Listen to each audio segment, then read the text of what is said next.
Good evening everyone, I'm Dr. Taj Reddy, I'm first year radiology resident and I'm here to discuss little about trauma brain imaging. The usual things what we encountered during our internship, the EDH, SDH and SAH are like one of the important topics in our NEET PG questionnaire. We at least get one question from it. And revising these things just takes 5 minutes, so just have a quick recall of what we know. Okay, before we jump into the topic of discussion, let's discuss the basics of CT, or instead I should say let's recall the basics of CT. As we all know, bone is bright on CT. That's how an undergraduate student identifies CT, right? Bone is generally bright, which means it is hyperdense. Air is generally dark on CT, which means it is hypodense. What about the blood? It depends on which stage it is actually.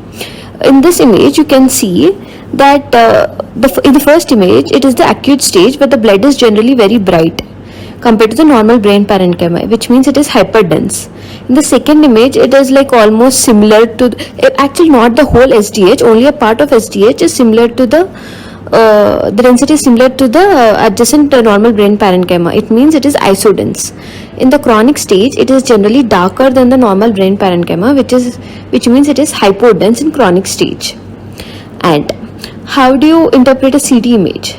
Let's imagine you are looking at an axial image of a CT brain, and imagine yourself sitting at the foot end of the patient.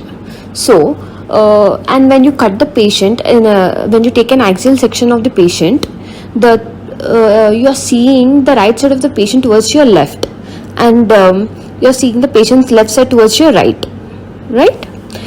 Next, coming to the investigation of choice. Investigation of choice in cerebral imaging is CT or MRI. I think everyone knows the investigation of choice in cerebral imaging is always MRI. But why do we use CT in case of trauma setting? Because of the time required. The time required to take MRI image is much more compared to time required to take CT image. And what is the essential part in trauma setting? To cut short the time. So CT is the investigation of choice in case of trauma setting. What CT we generally do is, it is the non-contrast CT, because contrast is generally not required in case of trauma. And coming to the type of hemorrhages, we have two types. These are intraaxial hemorrhage and extraaxial hemorrhage. Actually, the main differentiating factor between intraaxial and extraaxial hemorrhage is the rim of edema, which is generally seen in intraaxial type because of the reactive edema by the normal brain parenchyma. There is this hypodensity around the hyperdense hemorrhage. Understand? And this is generally absent in extraaxial hemorrhage. Means if there is an SAH, you might be confused with the intraaxial, means intraparenchymal hemorrhage. But how do we differentiate SAH from intraparenchymal hemorrhage? By not appreciating the rim of edema around the hemorrhage. And let's discuss all the extraaxial hemorrhages one by one. Let's start with EDH. What is EDH? EDH is also known as epidural hematoma. It is the collection of blood between the undersurface of the calvarium and above the dura. It is generally associated with history of head trauma. What is the source of bleeding in EDH? It is the arterial source, and the most common artery is the middle meningeal artery. And how do we identify EDH? EDH is generally biconvex in shape, typical biconvex in shape, and it is hyperdense. Because in trauma, any blood is hypertense in acute setting, right? You remember? And it can cause mass effect with herniation if it is large enough. And how do we differentiate EDH from SDH? EDH is generally limited by the cranial sutures, whereas SDH can cross the suture line. And how do EDH patient present? It is generally a young patient who has met with an accident, and he had an history of loss of consciousness transiently Then, following the injury, they regain the normal consciousness. Over the next few hours, they again lose consciousness. This thing is called lucid interval, which is very typical in EDH. That's how the questions are framed in NEET examination. You should keep in mind this thing, like loss of consciousness, regained consciousness, and later deteriorated. And as we have discussed, EDH can result in mass effect, right? And how do we appreciate this mass effect? In this image, if you can see, there is EDH in the frontoparietal region on the left side, and the ipsilateral lateral ventricle is compressed compared to the contralateral ventricle. So this is called mass effect, and there is mild shift of the midline towards the contralateral side. Okay, then and the most common nerve which is affected when the herniation begins due to mass effect is the abducens nerve, the sixth nerve. And most of the EDH are generally supratentorial. More than 95% of the EDH are supratentorial. And coming to this thing, in this image, can you see an area of hypodensity inside the hyperdense EDH? It is called swirl sign. Presence of this indicates poor prognosis. And in children, in small kids, we can see that EDH can cross the suture line. It is generally associated with skull fracture across the sutures or sutural diastasis. And coming to the prognosis, prognosis is generally good if EDH is evacuated promptly. And small hematomas without mass effect or swirl sign are treated conservatively, whereas large EDH need prompt evacuation. And coming to the complications of EDH, the late complications are generally due to the injured vessel, that is the middle menstrual artery, and these complications are pseudoaneurysm and arteriovenous fistula. And the most common differential diagnosis for EDH is the SDH. And as we have already discussed, SDH can cross the suture line. It is sickle shaped and it is limited by the dural reflections. What are the dural reflections? The falx cerebelli and the tentorium. What is falx? It's present between the two cerebral hemispheres, right? So the SDH can't cross the midline but can cross the suture line. And SDH is a collection of blood in the space between the dura and the arachnoid matter. In case of trauma, SDH can be seen in all ages. But another important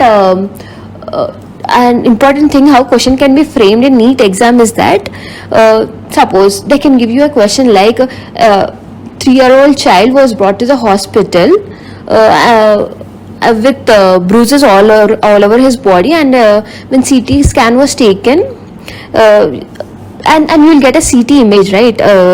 And they'll give you a CT image, and generally you should suspect SDH in small kids who have who have history of physical abuse. And the less common causes of SDH are glutaric aciduria type 1, muscular malformations, intracranial hypotension. Okay, let's repeat. Glutaric aciduria type 1, vascular malformations and intracranial hypotension. And in elderly, the history of trauma is very minor, or generally it is absent. And the cause of pseudodementia in elderly can be SDH. And how does SDH occur? SDH occurs because of the stretching or tearing of the bridging cortical veins between the what are bridging cortical veins? They extend from the brain cortex to the dural venous sinuses. And when in elderly people, when there is atrophy of the brain parenchyma, there is stretching of this bridging cortical veins. This results in tear in the bridging cortical veins and sudden SDH. And the common sites of SDH are frontoparietal convexities and middle cranial fossa. And another type of extracranial hemorrhage is the SAH. SAH is the presence of blood within the subarachnoid space.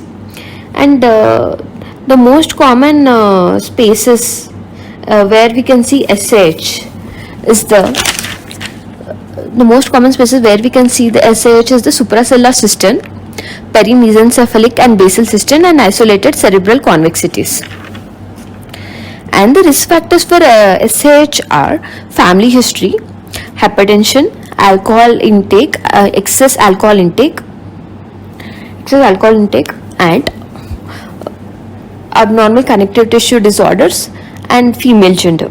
And what is the catch in the question in NEET exam? They generally give a history of thunderclap headache or the description as worst headache of life. Okay, this is the catch in the question. And SAH is associated with photophobia and meningism. And patients are graded into 5 groups based on the clinical presentation in SAH. This classification is called as Hunt and Hess grading system. And based on the amount of blood on non-contrast CT, we use Fisher scale to classify patients.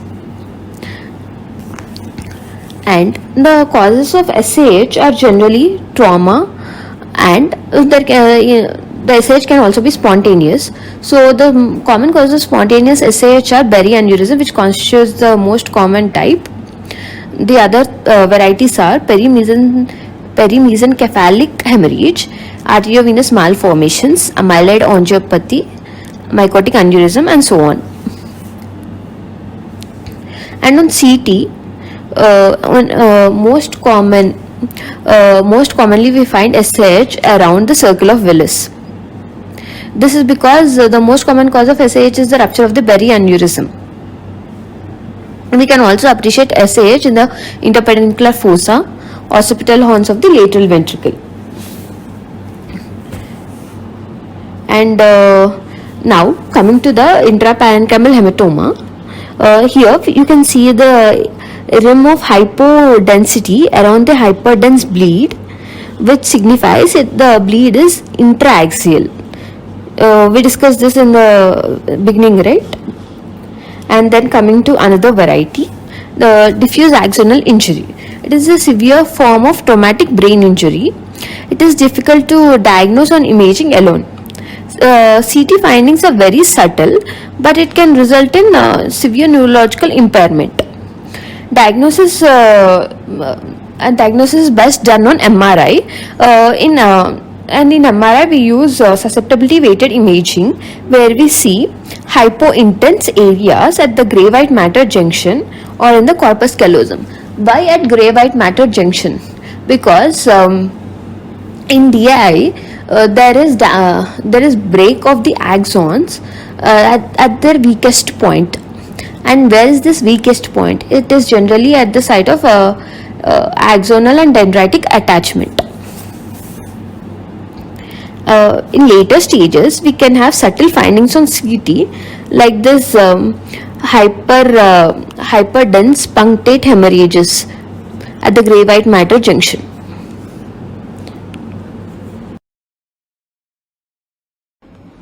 Hope this video was useful, and thank you for your time.